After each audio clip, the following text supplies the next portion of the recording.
أسرى بعبده ليلا من المسجد الحرام إلى المسجد الأقصى الذي باركنا حوله لنريه من آياتنا إنه هو السميع البصير. اللهم صل وسلم وبارك وكرم وماجد وعظم على النور العنوى وسر الأسرار وتك الأخير ومفتاح باب يسار سيدنا ونبينا ومولانا محمد. Yang jawab insyaallah masuk surga. Amin. Bu,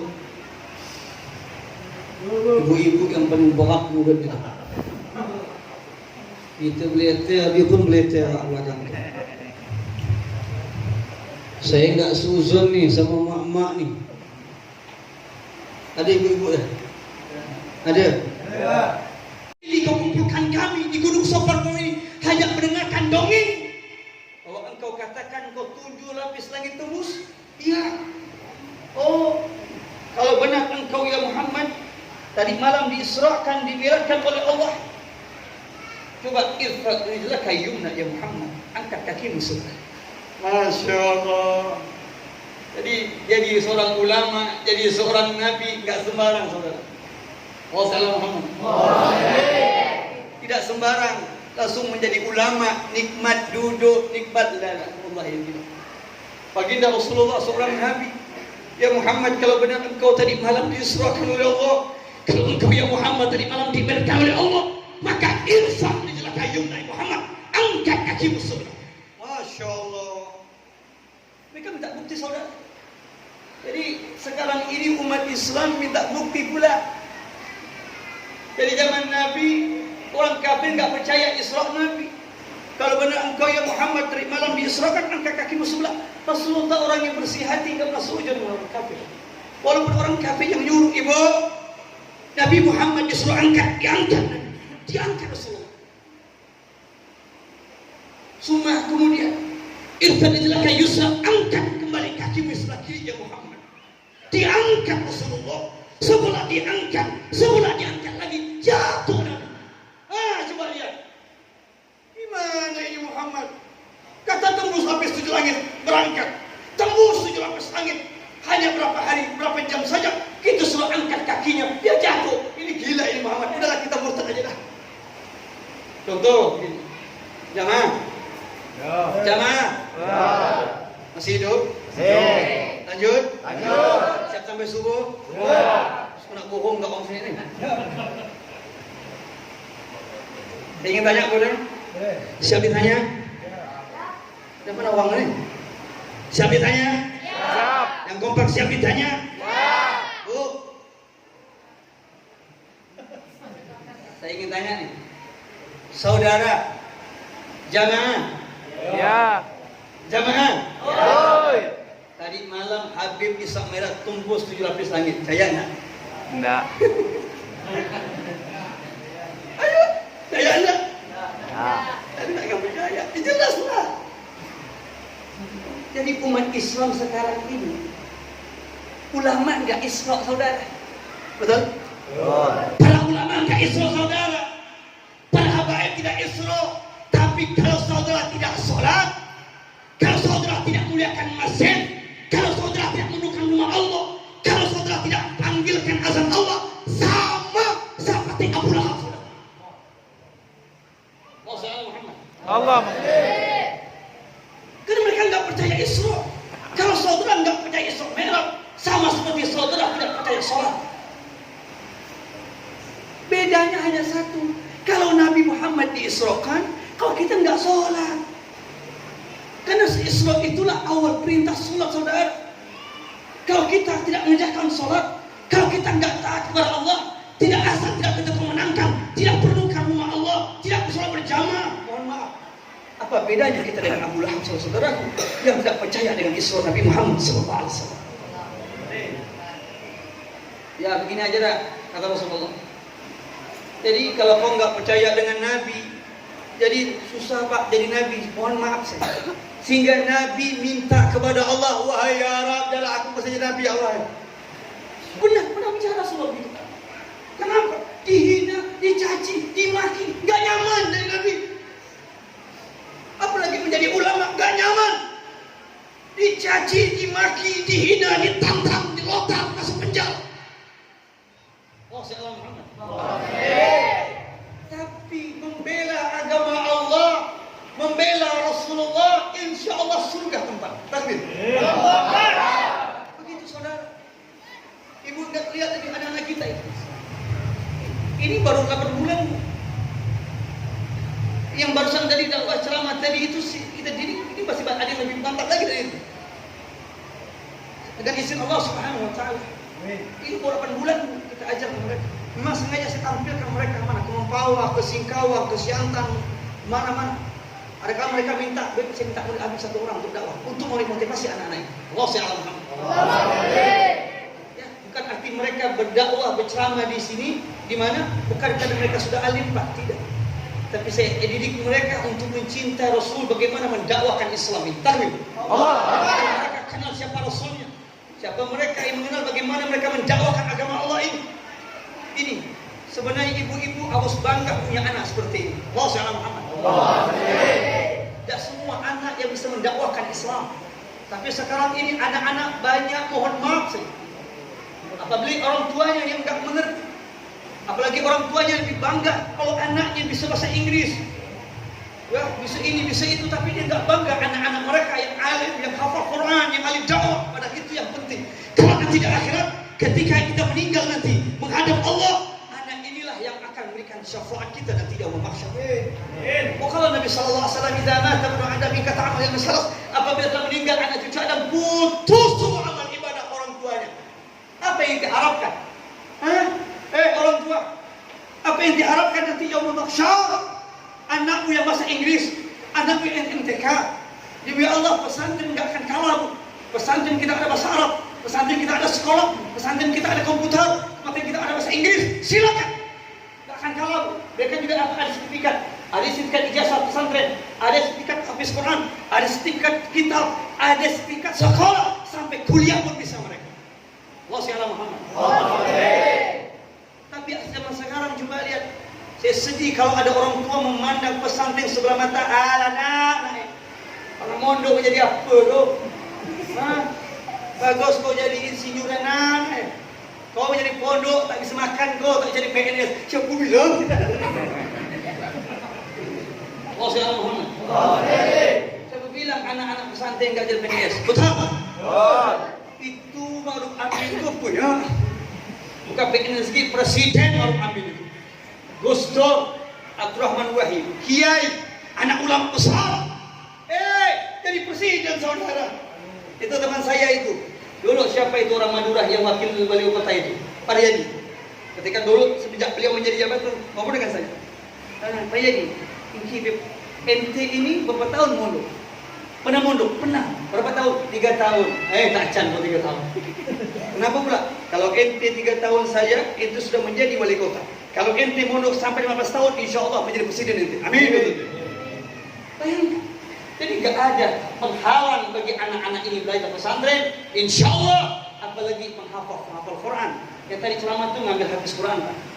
Jadi mau ngambil habis silakan, mau ngambil kitab silakan. Pondok kita ada semua, habis ada, kitab ada, dakwah ada, kaligrafi ada, semuanya ada. Mau kawin pun kawinkan saja. Nggak mungkin belum sunat tadi ini. Allah SWT Muhammad. Jadi jadi nabi itu luar biasa. Ya Rasulullah, kalau engkau memang jadi nabi, buktikan kau jadi nabi. Nabi Muhammad minta buktikan. Buktikan apa? Itu pohon yang ada depanmu, tarik ya Rasulullah. Masya Allah. Tapi ulama sekarang dan nikmat. Kedal. Abid datang tadi disambut pakai mobil, Masya Allah. Udah sampai di sini disiapkan air, Masya Allah. Tapi walaupun udah terlambat air. Masya Allah. Ada kalau dikasih kue, dikasih makanan, dikasih kobuan, sini ya tak ada di mana ya. Siapa pelit ini? Tiap hari habis sini ni. Bayangkan itu, dikasih buah-buahan, Masya Allah, ada ulama-ulama datang, Masya Allah, itu berkah Rasulullah semua. Amin. Kita duduk di sini tenang, dakwah damai, ada kipas angin, nyaman, makan, pulang, dapat amplop lagi, Masya Allah. Tapi tak ulamanya tak isi amplop, tak tahu saja. Ulama-ulama dulu, Masya Allah. Sekarang, aduh, kita ngambil hasil nikmat dari baginda Rasulullah. Kau dah lihat, ulama-ulama datang dari bandara. Habib Rizik, para habaib, para kiai, para ulama, Ustaz Abu Somad datang disambut, Ustaz Latif Tas'ad Latif disambut, habaib kita datang disambut, Habib Syekh datang disambut, Habib Rizik bin Syahab disambut, semuanya ulama-ulama disambut. Disambut dengan mulia, didatang disambut, dicium, ada kala disambut dengan polisian, awas.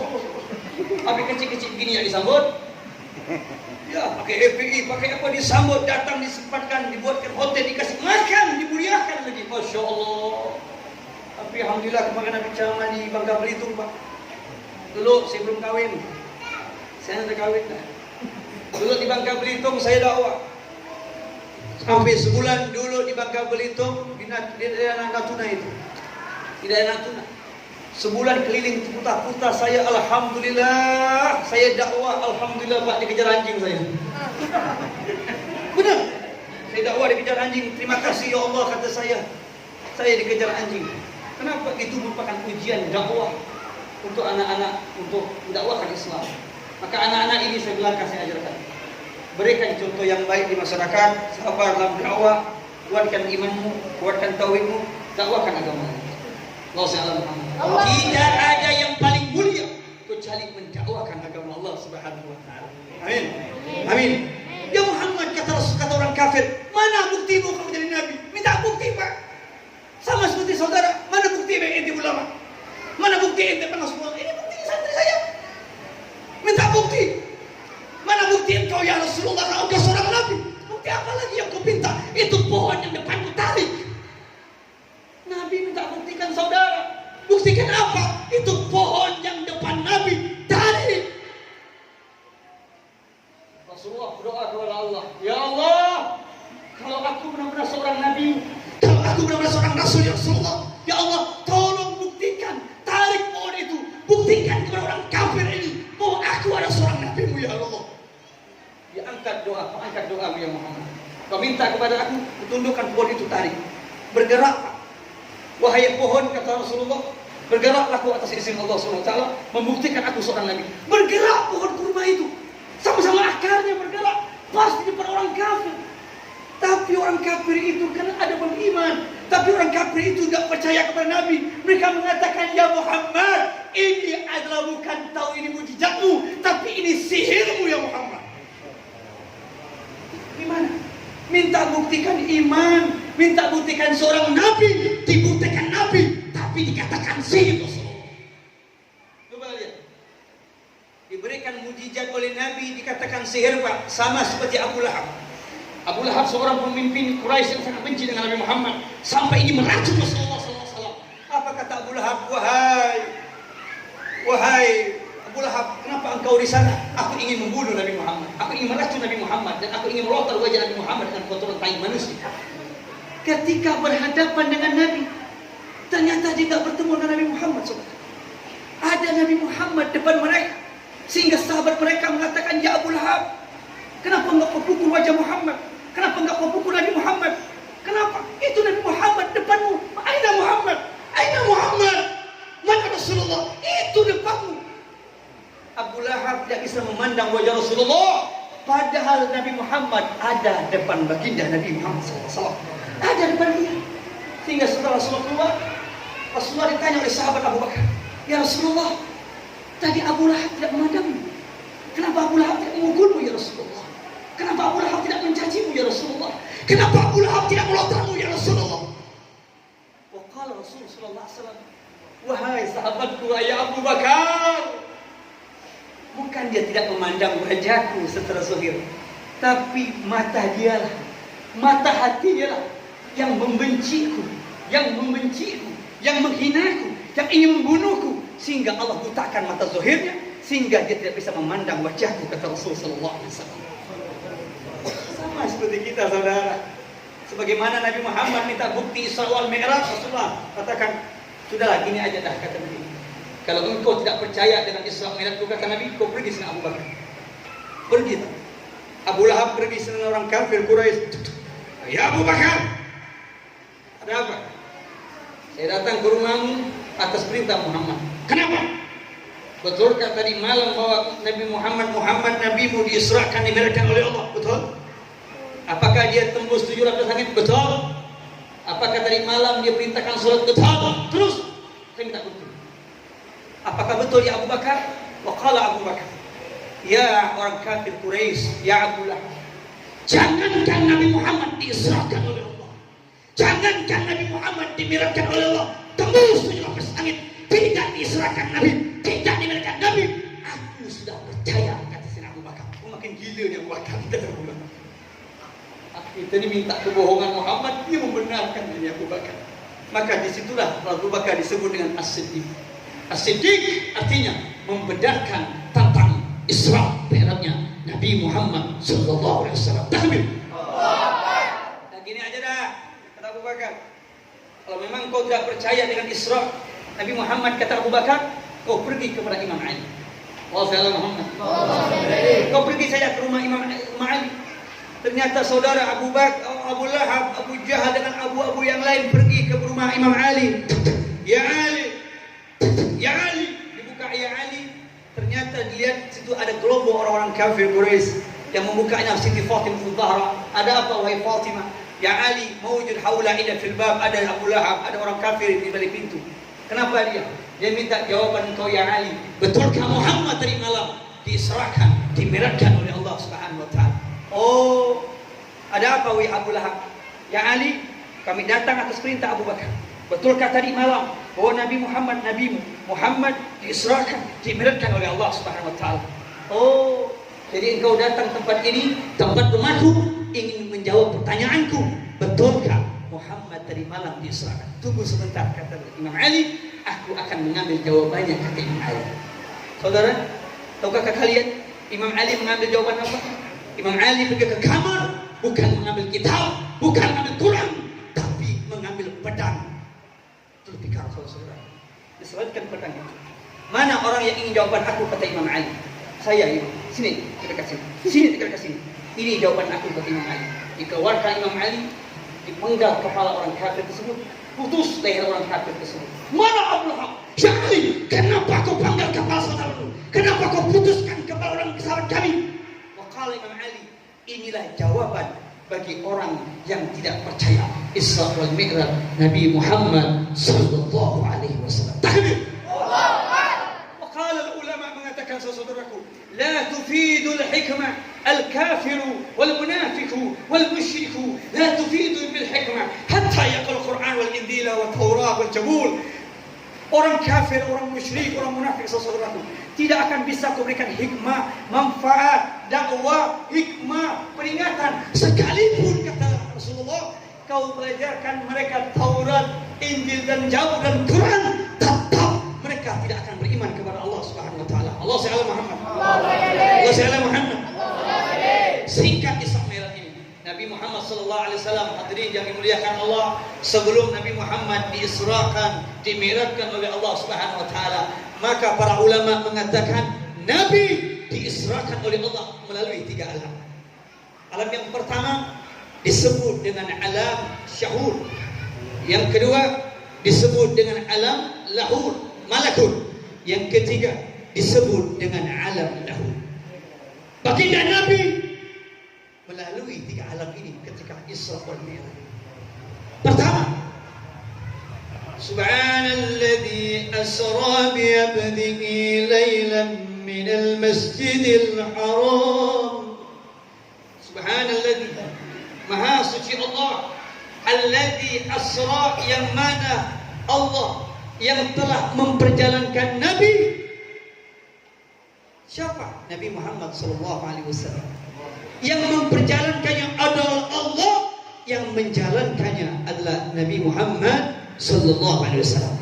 Perjalanan Nabi menempuh 3 alam. Pertama disebut dengan alam nasyur. Apa itu alam nasyur? Alam kemanusiaan. Apa itu alam kemanusiaan? Alam ketika Nabi masih di dunia. Allah sallallahu Muhammad. Yaitu ketika Nabi dari masjid ke masjid, minal masjidil haram ilal masjidil aqsa, dari masjid ke masjid, saudara, itu disebut dengan alam nasuh. Nabi Muhammad masih di dunia tapi diisrakan oleh Allah antara masjid Palestina, Haram Makkah ke Palestina, itu jauh hadirin.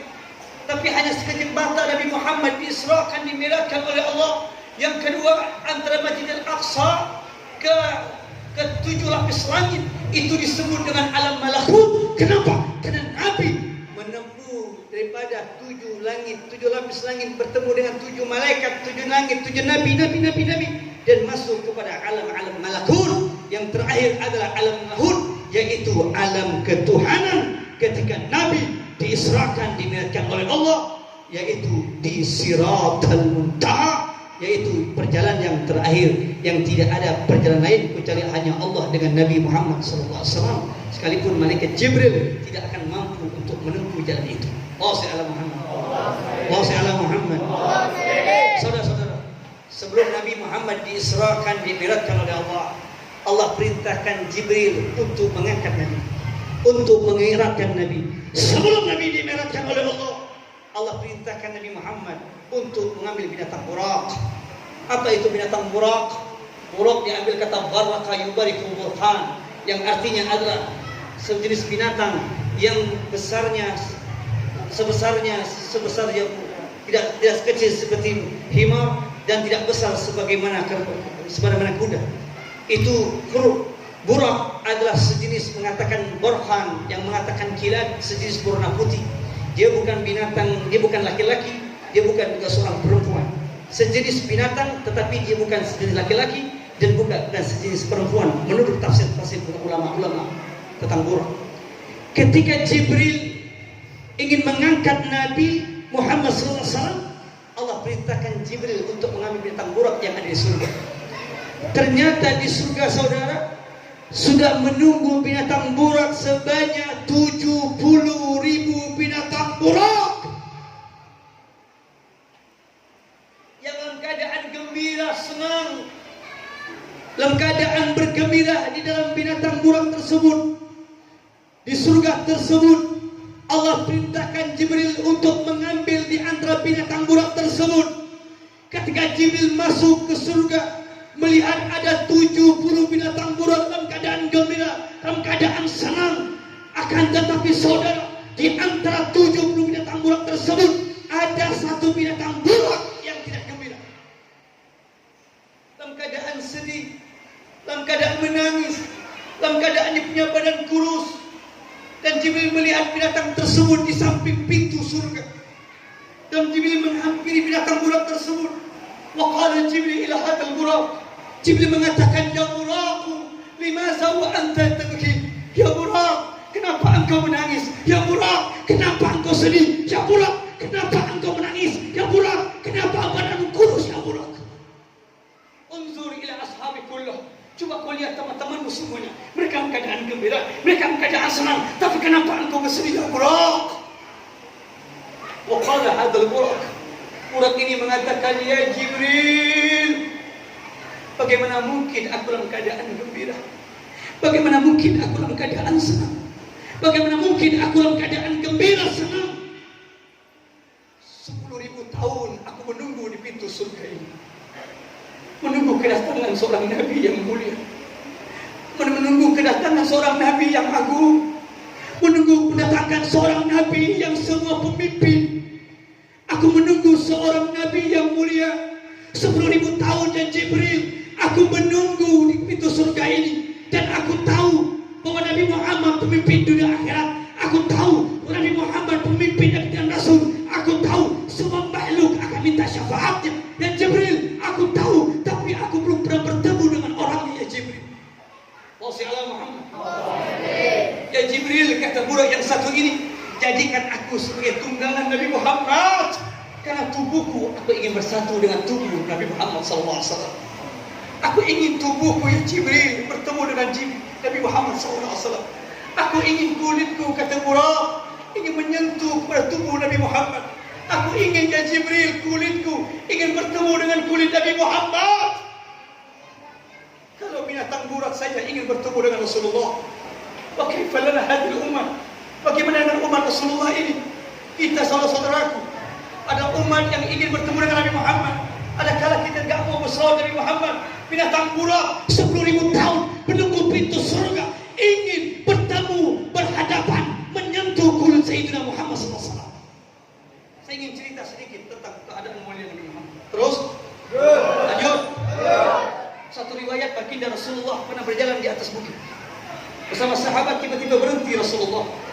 Ketika berhenti Rasulullah, maka ditanya oleh sahabat, ya Rasulullah, kenapa kau berhenti? Wa qala Rasulullah, inni sami'tu fi hadha. Ini sami'tu, aku mendengarkan sekeliling bukit ini ada yang menangis, kata Rasulullah. Ada yang menangis, kata Nabi Muhammad sallallahu alaihi wasallam. Wa qala ashabi, kenapa kau berhenti ya Rasulullah? Aku mendengarkan ada yang sudah menangis. Dia terlubur Rasulullah, dicari Nabi Muhammad, aina sautu tabki, aina sautu tabki. Mana suara yang menangis? Mana suara yang menangis? Dicari Nabi Muhammad. Ternyata suara yang menangis, saudara-saudara yang dimuliakan Allah Subhanahu wa taala, ternyata suara yang menangis adalah bukan suara manusia, bukan suara hewan, bukan suara malaikat, bukan suara tumbuhan, bukan suara tanah, bukan suara binatang. Ternyata suara yang menangis ada suara batu, saudaraku yang dimuliakan Allah Subhanahu wa taala. Takbir. Suara batu. Suara yang menangis adalah suara batu. Rasulullah berdialog dengan Nabi Muhammad. Wa qala Rasulullah sallallahu alaihi wasallam ila hadha.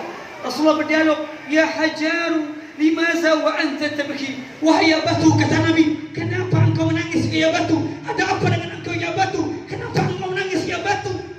Wa qala hajaru ila Rasul Muhammad sallallahu alaihi wasallam. Batu itu menjawab, saudara, ya Rasulullah, aku menangis wahai Rasulullah, kata batu. Ini abki wa anni sami'tu wa anta taqul hadhihi ayat. Ya Rasulullah, aku menangis, kata batu, karena aku mendengarkan engkau membaca satu ayat ya Rasulullah. Takbir. Bu.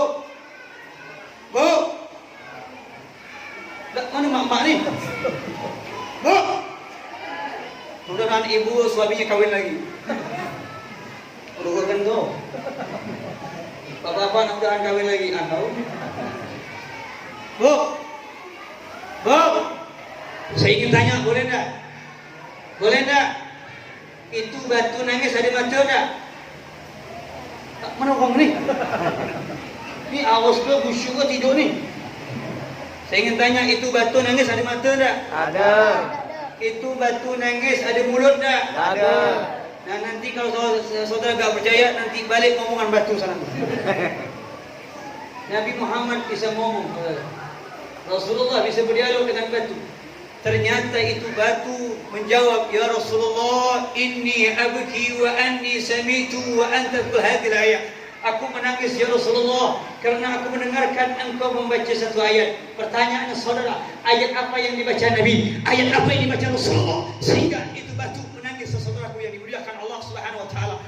Ternyata ayat yang dibaca oleh Nabi, A'udzubillahi samiul alim minasyaitonir rajim. Bismillahirrahmanirrahim. Ya ayyuhalladzina amanu qu anfusakum wa ahlikum nara wa quduhan nas wal hijara. Apa dia punya makna? Ya ayyuhalladzina amanu, wahai orang-orang yang beriman,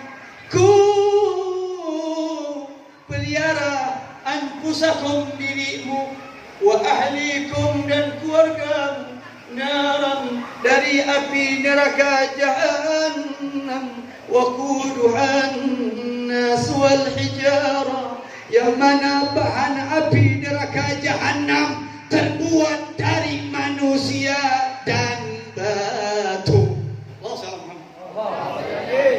Ketika ayat ini dibaca oleh Nabi, bergetar batu.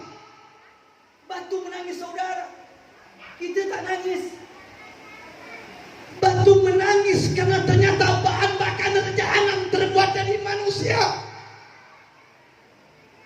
Allahu Akbar. Ternyata bahan neraka jahanam terbuat dari kita, saudara. Kalian jangan merasa aman, saudara. Ternyata neraka jahanam bahan bakarnya bukan kayu api.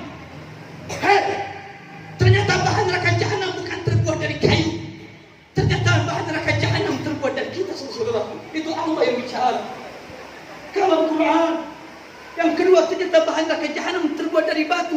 Batu terkejut kerana entah bahan bakar neraka neraka jahanam terbuat dari mereka. Sehingga batu mengatakan, ya Rasulullah, apakah aku termasuk golongan air ini? Wahai Rasulullah, kata batu. Allah Ta'ala Muhammad. Allah Ta'ala Muhammad. Waqala Rasulullah, ihdaru ya hajaru, ihdaru ya hajaru, i'lamu ya hajaru. Ketahuilah engkau wahai batu, kata Nabi Muhammad.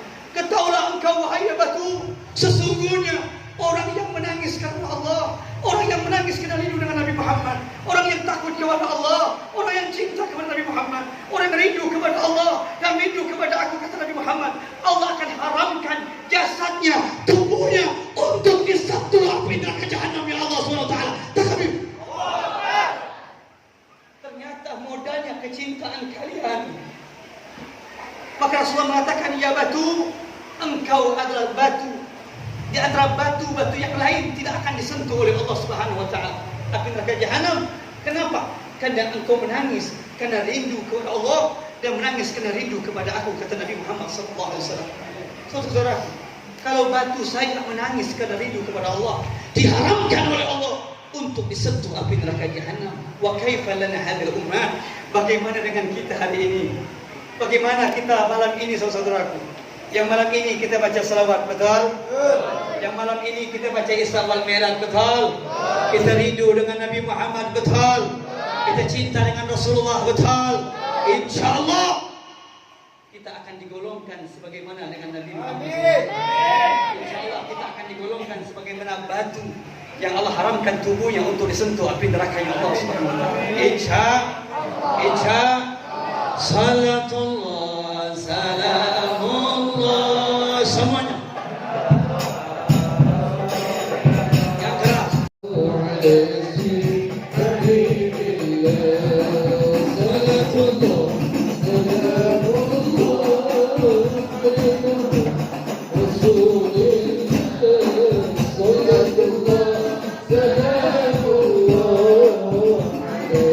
Bil hadis, semuanya yang keras. Tawasalna bi bismillah bil hadi rasulillah wa kulli salatullah salamullah ala rasulillah salatullah salamullah alaihi habibullah. Takbir. Salu ala nabi. Perempuan itu lidahnya dipotong, yang menyebabkan kepalanya dibukakan oleh Allah, dihantam dengan api neraka sehingga otaknya hancur lantak, berderai, dihantam oleh api neraka jahanam. Yang kedua, kehormatannya dicucuk dengan api neraka jahanam ya Allah Subhanahu wa taala. Yang pertama itu perempuan-perempuan yang mana dia punya rambut, ketika dia buka ditontonkan, dipandangkan, dilihatkan oleh laki-laki yang bukan suaminya. Hari ini ya Muhammad dibalas oleh Allah Subhanahu wa taala. Kenapa perempuan itu dimasukkan api neraka jahanam di otak mereka? Oh, itulah perempuan ketika dunia dia membuka auratnya, rambutnya dipandang laki-laki yang bukan suaminya ya Muhammad. Hari ini dibalas oleh Allah Subhanahu wa taala. Kira-kira banyak nak mama gitu? Banyak tak? Mana orang? Rambutnya dibuka oleh Allah. Rasulullah bersabda, apabila seorang perempuan saudara yang mana rambutnya satu helai dilihat oleh laki-laki yang bukan suamimu, maka satu dosa, kata Kanjeng Nabi. Ingat sekali lagi. Oi, ini oleh-olehmu. Oh, tobat-tobatlah yang sudah tua-tua yang bawa tanah itu. Apabila satu helai rambutmu, wahai seorang ibu, wahai seorang anak gadis, dipandang laki-laki yang bukan suamimu, maka engkau tanggung dosa, satu dosa. Apabila rambutmu terdiri 70.000 helai, dipandang laki-laki yang bukan suamimu, maka engkau tanggung 70.000 dosa setiap hari dipandang laki-laki yang bukan suamimu. Allah Ta'ala Muhammad. Tutuplah aurat, tutup rambutmu. Makin kau tutup rambutmu, insya Allah makin berpahala untukmu. Amin. Amin. Tapi rambut Pak. Oh Pak. Ada pula tutup rambut, di atas tertutup tapi di bawah buka macam Pak Bupati. Ada pula mak-mak sekarang ni pakai kerudung. Allah. Pakai kerudung bukan kerudung yang Islami, tapi kerudung yang macam anak-anak sekarang ni Pak. Saya pernah ke Kuala Lumpur. Memang unik orang Kuala Lumpur Pak. Mak-maknya, perempuannya unik tak seperti orang Indonesia ini. Pakai kerudung tu simple. Pakai kerudung tu tak macam orang kita, orang Pontianak ni. Dia pakai kerudung tu, saya contoh lah. Apa yang mak-mak ni tahu. Kau pakai kerudung,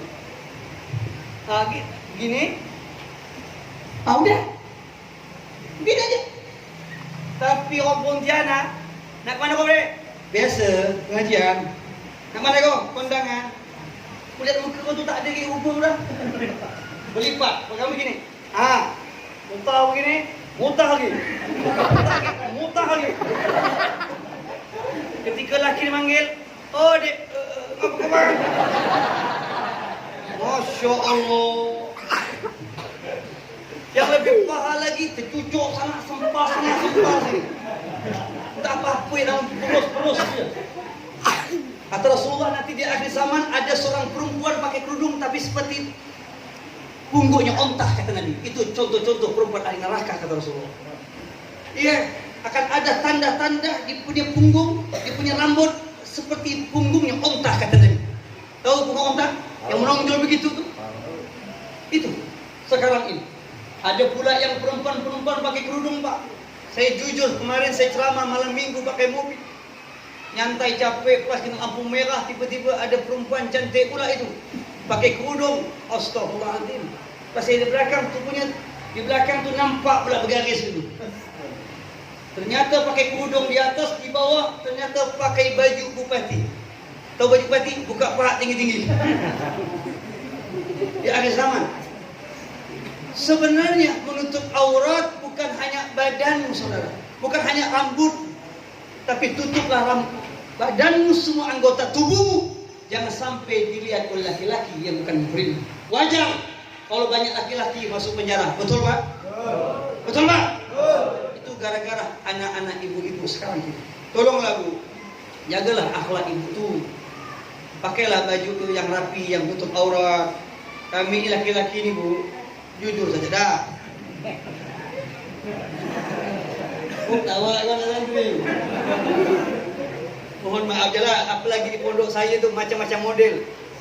Itu enggak anak santri saya ajaran istighfar, tak tahu bentuk istighfar gimana kalau amoy-amoy lewat itu tu. Lewat aja sama tadi itu. Udah tak mau cepat, lambat tak amoy lewat itu. Tak boleh Allah nak ini paha aja tu apa? Apa kata kamu mandang? Itu barang bagus Abu Ya. Apa bagus begitu. Jadi ibu-ibu tolong. Kalau ibu pengen selamat, tolong jaga akhlak, kami jaga mata. Betul? Ya, tolong kami jaga mata, ibu jaga akhlak. Ternyata banyak bapak-bapak sekarang ni masuk ke parit, banyak nabrak orang gara-gara mandang ibu-ibu tu. Pakai motor. Allah SWT Muhammad. Ya, tutup aurat. Itu yang pertama, saya enggak akan lama. Terus yang kedua kata Nabi, kata Jibril, dosa apa itu perempuan banyak masuk neraka wahai Jibril? Yang kedua kata Rasulullah, kata Jibril, itu perempuan lidahnya dipotong karena kurang mensyukuri apa yang diberikan oleh suaminya. Allah SWT Muhammad. Artinya mengkufuri nikmat yang Allah berikan kepada suaminya, rezeki yang Allah titipkan. Maka ibu-ibu, Bu, ibu jangan marah dulu. Nanti saya bela ibu. Tenang aja. Bu, jujur ya. Ini ada suaminya enggak? Ada. Ada suaminya? Ada. Ibu sayang enggak dengan suaminya? Ya. Ada orang ini. Wah, ini perlu dipertanyakan nih. Saya sering berulang kali kepada ibu-ibu. Kalau ibu-ibu pulang nanti pengajian, suruh. Kalau suamimu pulang nanti ke rumah, jangan suruh masuk. Kenapa enggak Pak Ustaz? Kalau suamimu pulang, tahan dia depan pintu. Kenapa Pak Ustaz?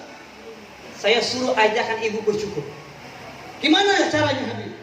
Nanti kalau suamimu pulang, jangan suruh masuk ke pintu. Tahan dia di pintu dan kau pandang wajah suamimu. Oh, pandang ya? Kenapa dia kau pandang muka aku? Kata Habib suruh pandang muka abang. Kenapa pula? Buruk benar muka abang tu. Saya kasih tahu ibu-ibu ini. Dulu suami ibu tuh ganteng macam saya. Aku wah, putih melepak, betul tak? Betul tak? Didukung tak mau. Betul tak? Iya. Betul tak?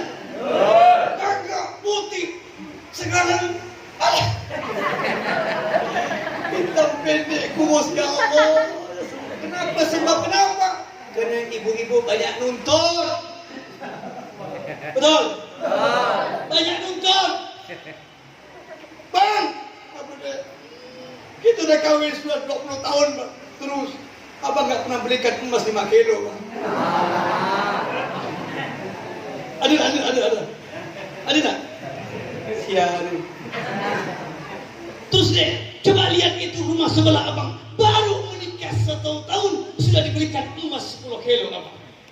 Oh, jadi adik ini minta belikan emas. Iya, besok abang belikan. Jangankan 5 kilo adikku, tapi 50 kilo pun abang belikan. Aku tukang besi deh. Bagaimana mungkin wahai ibu yang saya muliakan, suamimu akan bisa belikan emas seperti yang lain? Kau lihat lelaki kau tu udah pendek, kurus, hitam lagi. Kerja sampai 5 kilo, jujur 5 kilo pakai sepeda ontel. Udah pendek, kuat lagi. Udah kepencang lagi. Kenapa aku lagi? Ya Allah.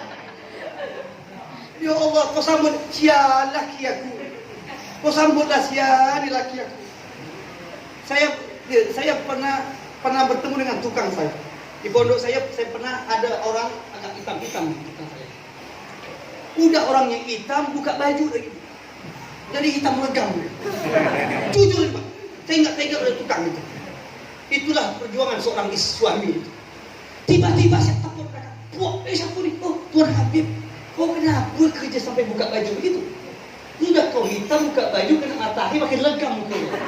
Gak apa-apa Habib. Gak apa-apa Habib, yang hitam legam gak apa-apa. Kenapa? Yang penting istri saya tetap putih. Masya-Allah. Maka ibu-ibu beruntunglah dapat laki yang hitam-hitam. Amin.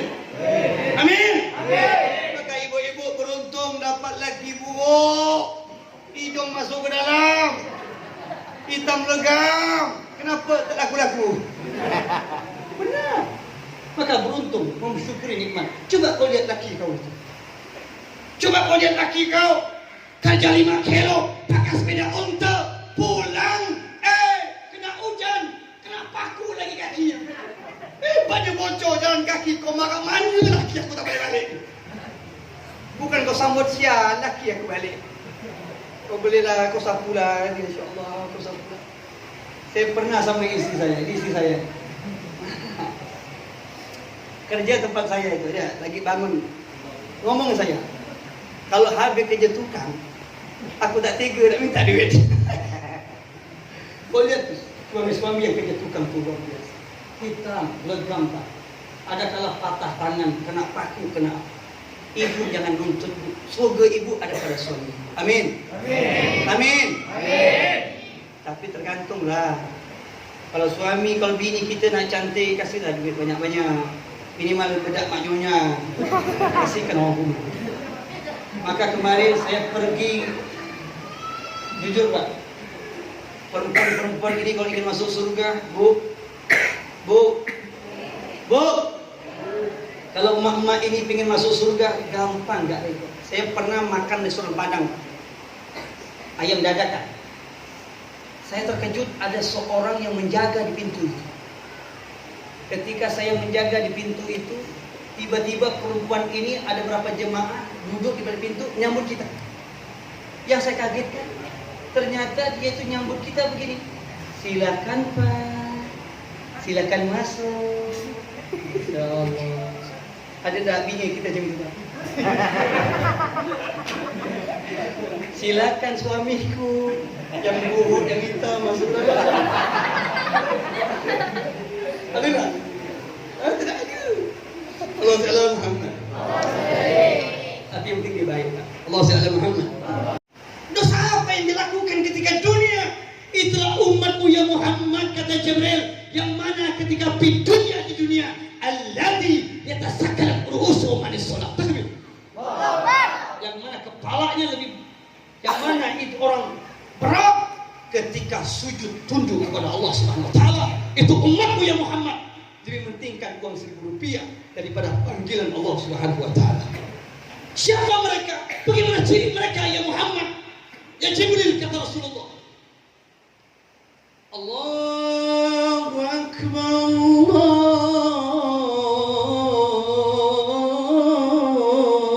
Akbar.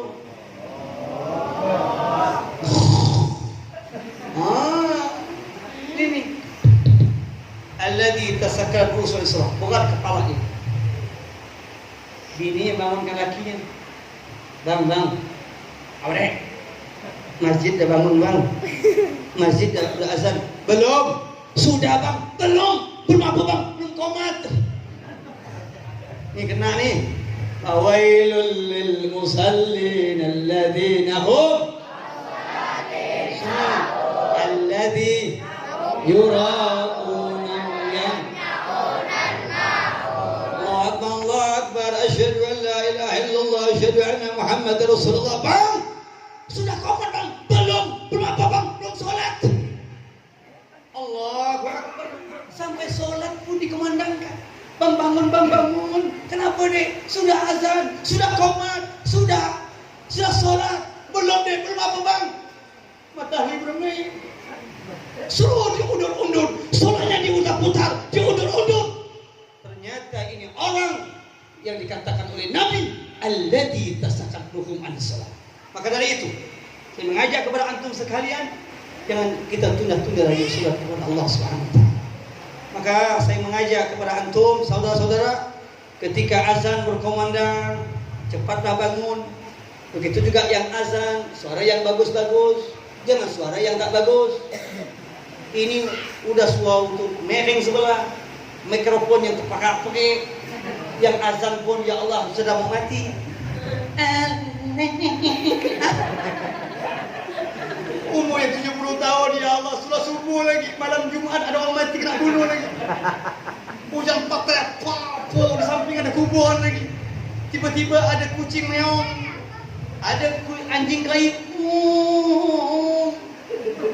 Cuma mengerikan.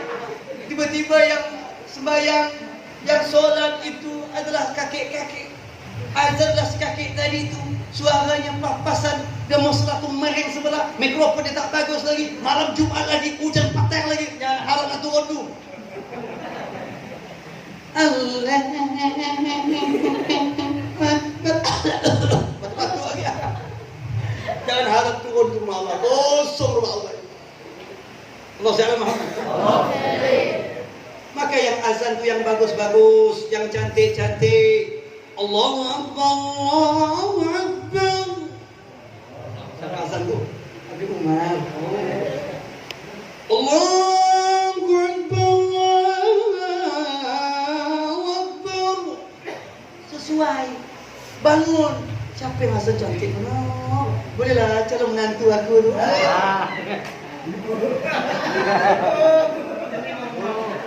Allah Muhammad.